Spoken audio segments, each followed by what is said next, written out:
saddexdii xubnood ee ugu dambeeyay komishanka doorashooyinka qaranka Soomaaliland ayaa xog rasmi ah oo xaqiijinay waxa ay tibaaxayaan inay warqadooda iscasilaada u gudbiyaan madaxweynaha Soomaaliland Muuse Biixi Cabdi.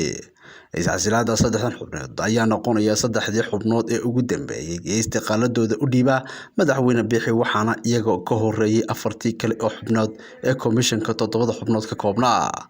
komishanka guud ahaanba meesha ka baxay oo wali aanu dhammaan muddaxileedkii sharciga ahaa ayaa waxa ay dalka ka qabteen doorashooyinkii la mahadiyay ee Soomaaliland ka dhacay 31kii bishii May ee sanadkii 2021, kuwaasi oo garsoor u ahaa saddexda xisbi qaran ee hadda jira kuna guuleystay doorashooyinkaasi oo ay ku guuleysteen aqlabiyadooda xisbiyada mucaaradka, halka komishanku ay ku guuleysteen in markii ugu horeysay ay dalka ka qabtaan laba doorasho oo isa saaran, kuwaasi oo kala ahaa doorashooyinkii muddo dhaafay ee golayaasha wakiilada iyo kuwa deegaanka. Iscasilaada dhammaan xubnaha toddobada ayaa hadda Soomaaliland ka dhigaysa inaanay jirin wax guddi doorasho ah oo dalka ka jirta oo diyaarisa arrimaha doorashooyinka. Loo ballansan yahay 13 November ee dabayaaqada sanadkani. Inkastoo ay jiraan murano xooggan, waxaa la sugayaa haddana in dhinacyada ay khusayso ama la rajeynaya inay soo gudbiyaan soona magacaabaan magacyada xubnaha bedeli lahaa, kuwaasi oo u kala baxaya ama ka kala iman doona dhinacyada madaxweynaha, xisbiyada mucaaradka iyo golaha guurtida Soomaaliland. Haddaba daawade,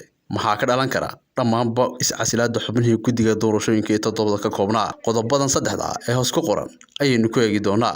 Waxaa jira khilaaf xooggan oo u dhexeeya xukuumadda iyo asxaabta mucaaradka, kuwaasi oo madaxweyne Biixi hore ugu eedeeyay inuu faragelin ku hayo guddiga doorashada, waxaana ay arrintani keeni kartaa in uu sii xogeysto khilaafkii ka taagnaa arrimaha doorashooyinka dalka. Laba, waa suuragal ah inay dib u dhici karto doorashada madaxweynenimo oo haddaba loo badinayay in aanu madaxweyne Biixi diyaar u ahayn qabashadeeda, taasi beddelkeedana uu abuuray khilaafka hadda taagan sida ay qabaan mucaaradka iyo falanqeeyaasha siyaasaddu.